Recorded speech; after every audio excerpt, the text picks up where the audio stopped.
The third type of proof is proof by deduction.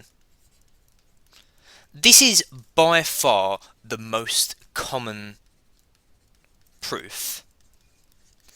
Like 90% of the proof questions that you're going to encounter are of this type, and the rest of this video will just be focused on these types of proofs. Now, this proof is kind of just your normal standard proof, where you just have to use clear mathematical steps in order to reach the end point, in order to reach the proof at the end. Now, most of these questions are based on maths that you'll learn in other chapters at A level, in A level maths. So they have a wide range of questions that they can ask you because of that, because they can pluck it from any chapter. I'll go through some questions now that I think demonstrate the quite broad range of questions that you could be asked. But most of the questions you can already solve because they are from previous chapters. But in these questions, you just need to do them in the style of a proof. It's basically questions that you've already encountered, but it's in the style of a proof, which is very easy to write it in the style of a proof. Some of these questions are slightly different to what you have encountered before. I'll do a couple of these, but my best advice, as I said before, is to just do loads of the questions in the book in order to allow you to improve your skills with proof and to really get as much exposure to proof questions as possible. I really think it helps to do as many questions as possible.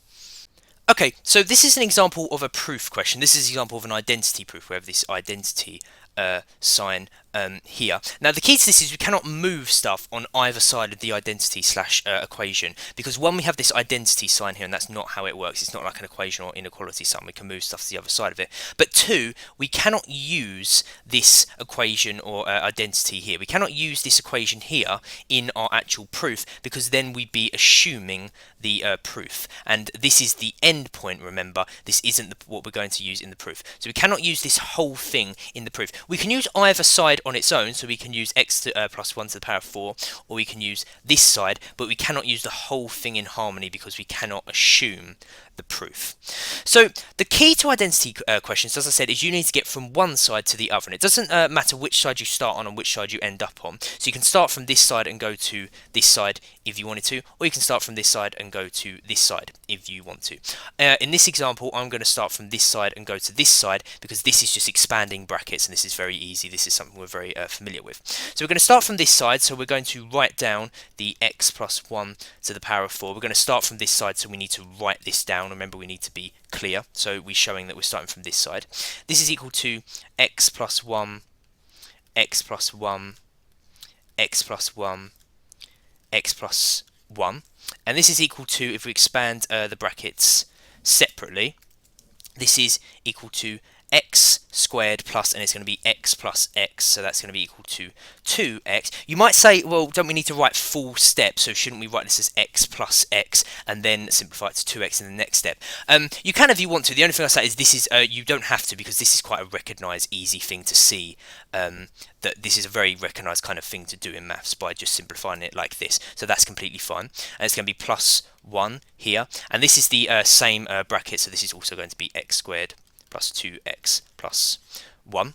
Then we need to expand these two brackets here. So first thing I'm going to do is I'm going to times this term by these three terms. This is going to be equal to x to the power of 4 plus 2x to the power of 3 plus x squared. Then we're going to times this term by these three terms, and this is going to be equal to plus 2x to the power of 3 plus 4x squared plus 2x, and then we need to times this term by these three terms, and this is going to be equal to plus x squared plus 2x plus 1. Now we just need to collect the like terms, and this is going to be x to the power of 4 plus 2x to the power of 3 plus 2x to the power of 3, which is going to be equal to 4x to the power of 3, and then it's going to be x squared plus 4x squared plus x squared, which is equal to 6x squared, and then we are going to do 2x plus 2x, which is equal to 4x, and then it's just going to be a plus on the end. And as you can see, we have reached the proof over here. So therefore, as we've reached this proof, therefore, remember, we need to do a statement on the end, and this statement is just going to be therefore, remember these three dots represent therefore, x plus 1 to the power of 4 is equivalent to, this is what this sign actually means, equivalent to x plus 1 to the power of 4 is equivalent to x to the power of 4 plus 4x cubed plus 6x squared plus 4x plus 1. And that is how you write the proof. So here's another proof question. This is actually an example question that is actually specifically mentioned on the spec, and I've just taken it from that.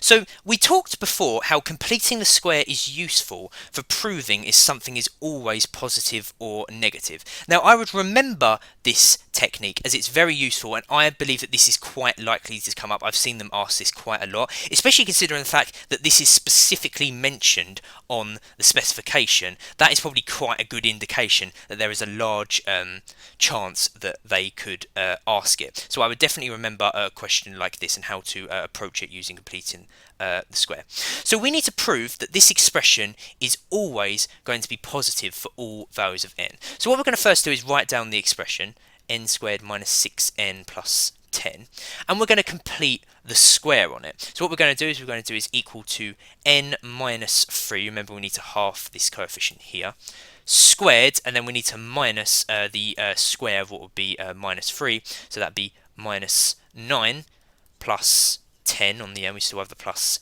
10, and this is going to be equal to, we can simplify this by doing minus 9 plus 10, which is going to be n minus 3 squared plus 1. Now we need to prove that this is always going to be positive. And how do we do that? Well, this here is a square number. And remember that square numbers, no matter what, are always going to be positive. You cannot get a negative square number. Square numbers are always going to be positive. So we can say this is that this is a square number here. N minus 3 squared is always going to be bigger than 0. It is always going to be positive under one circumstance, and this is if n here is equal to 3. Remember, we need to consider all possibilities. If n here is equal to 3, this will actually be equal to 0 here. So here is always going to be bigger than or equal to 0. And therefore, it's not always going to be positive, this. It could be equal to 0, but it's always going to be positive or equal to 0.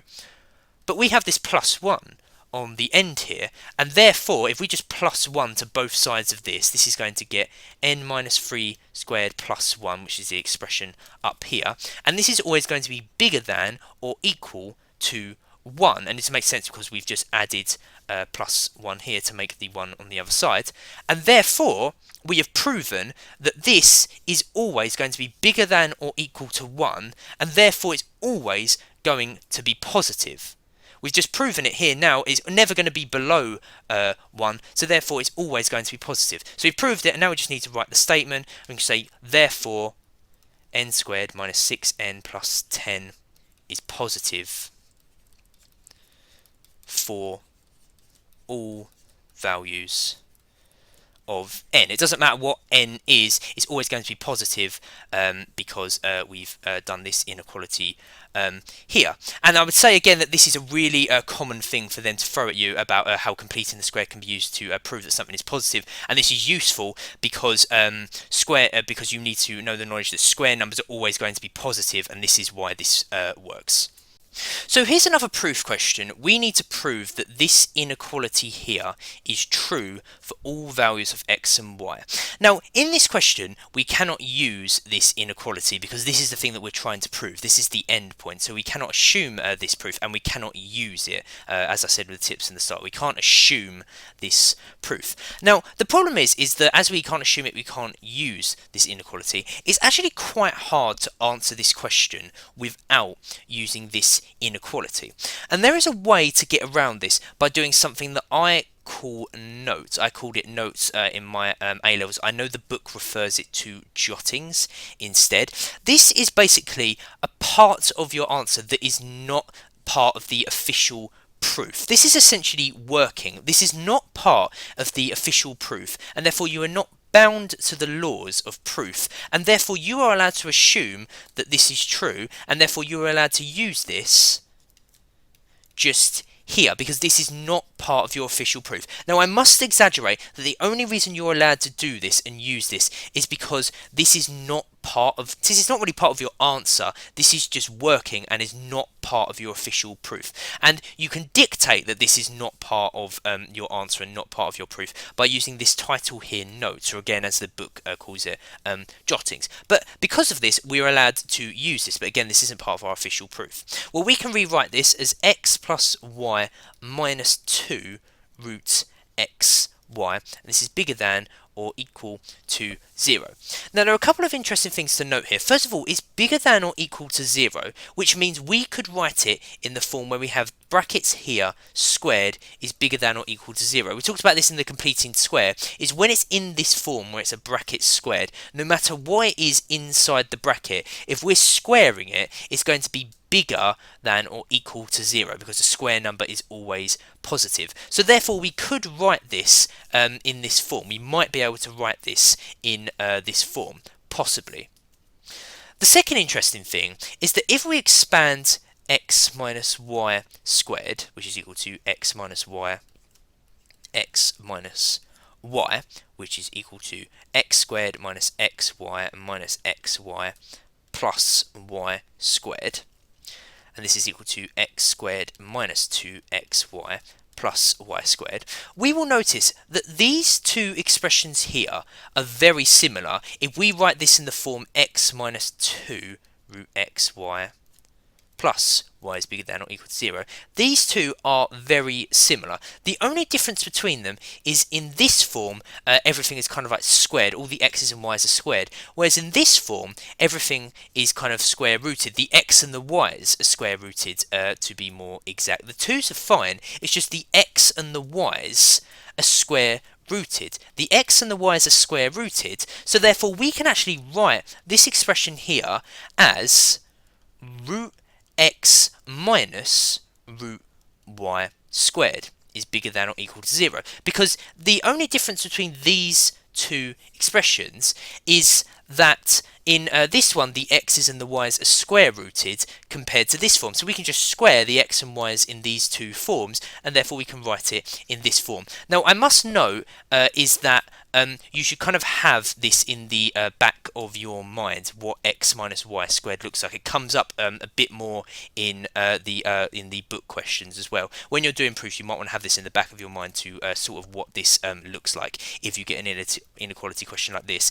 But these two are equivalent. If you want to, you can expand this in order to show this. It's root x minus root y squared, which is equal to root x minus root y root x minus root y, which is equal to, if we expand it, it's going to be equal to x minus root xy minus root xy plus y, which is equal to x minus 2 root xy plus y. So we can write it in this form.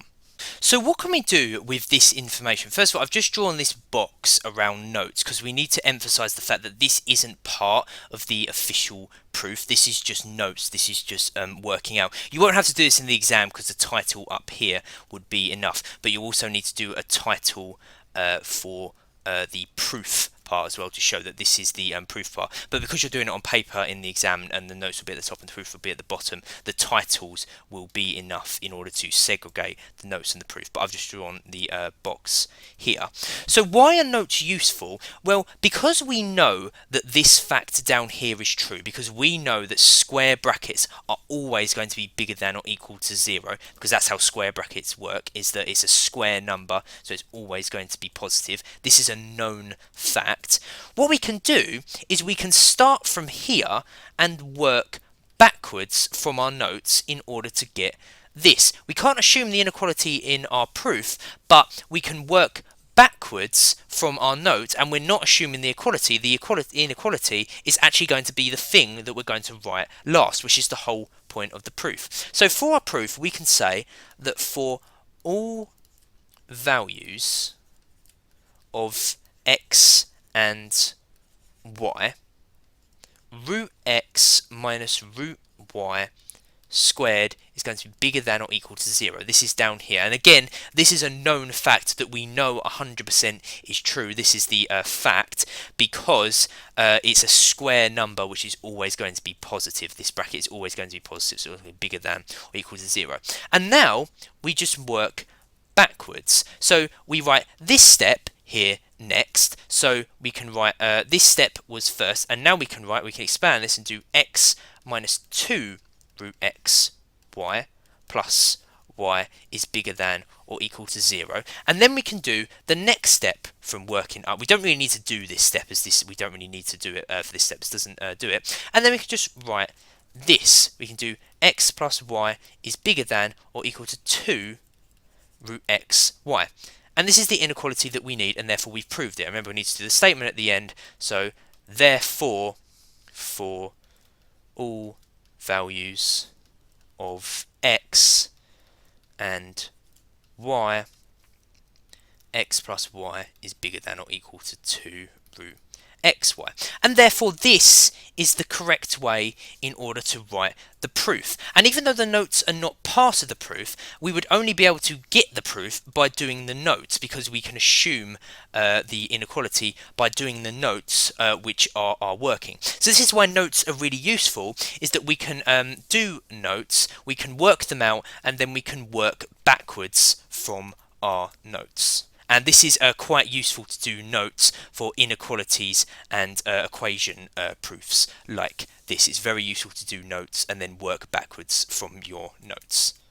So here's one final proof question. This is just a question based on chapter 5. You just need to write it as a proof. So the only real difference is that you need to make your method a tiny bit more clear, and you need to make a statement at the end. So we need to prove that the straight lines 4x plus y minus 12 equals 0 and 20x plus 5y plus 1 equals 0 do not intersect. Now there are two ways that you can do this. The first way you can do is algebraically using simultaneous equations and substituting them into each other and proving that they do not intersect. They do not have a solution. But another way you can do this is proving that the two lines are parallel, because if the two lines are parallel, they are not going to meet. They are never going to meet. And the way you can prove that they are parallel is if they have the same gradient. So we need to find the gradient of both of these lines. This is the way I'm going to do it. You could do it the other way if you wanted to, and therefore you need to prove that they are the same. So let's start with the 4x plus y minus 12 is equal to 0. We're going to write this down to show that we're going to do this bit first. Well, what we can do is we can write this in the form y is equal to mx plus c, and therefore the m is going to be the gradient. So we're going to make y the subject to do y is equal to minus 4x plus 12, and this is in the form y is equal to mx plus c, and the gradient is going to be minus 4. So therefore the gradient of this line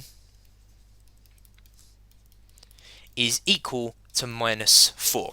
And now we need to show that for 20x plus 5y plus 1 is equal to 0. Again, we need to write this down in order to show that we're on to this part now. Remember to write down the part of the question that you are using, the specific method. We need to find the gradient of this, and we're going to put it in the form y is equals mx plus c again. So we're going to make 5y the subject. We're doing 5y and moving everything onto the other side to do 5y is equal to minus 20x minus 1, and then divide everything by 5 to do y is equal to minus 4x minus 1 over 5, and therefore the gradient of this line is equal to minus 4 as well, because it's going to be y equals mx plus c, so it's going to be this here. And then we can say, as the gradients, because we need to clarify what this actually means when they have the same gradient, as the gradients are the same. Now we said at the very beginning of the video with the tips that we need to consider all possibilities, and there is one possibility in which the gradients could be the same, in which they will intersect, and that is actually when the two equations actually represent the same line. This is what I mean by you have to consider all possibilities. This is a possibility, is that the two lines, the two equations could represent the same line. We need to consider this. Well, this isn't true, because as we can see, the y-intercepts are different, so therefore they are not the same line. So we should consider considered this, we should say that we've considered this. So as the gradients are the same, but the y-intercepts are different, and therefore in brackets, therefore they are different lines. They're different lines. As the gradients are the same, but the y-intercepts are different, and this line here, sentence, shows that we've considered this, because again, they could take away a mark if you do not consider all the possibilities. So you should write a line like this in order to prove that you have considered this. As the gradients are the same, but the y-intercepts are different, the two lines are parallel. And we need to define what it means by they're parallel. The two lines are parallel, so they never meet, and therefore we have proved that they will never intersect, and therefore we just need to do the statement at the end. Therefore, and then we just repeat the question. Therefore, the straight lines 4x plus y minus 12 is equal to 0, and 20x plus 5y plus 1 is equal to 0 do not intersect. And that is how you write the proof. When you write all of that, you will get the answer, you will get the marks, because that is the correct way to write it. Now, really quick, something I just want to clarify, and really quick, I haven't included any questions for you to have a go at the end of this video, because the old spec didn't really focus on proofs, and there isn't really any proof questions in the old spec, and it's really hard for me to write proof questions myself, so I haven't included any questions at the end of this video. My best advice to this chapter, I'm sorry I'm saying this again, but I do want to exaggerate because it is my biggest tip. My best advice for this chapter for proofs is to have a go at the questions in the book. The more proof questions you will do, the better you'll understand how to approach them, and the better you'll get at writing them.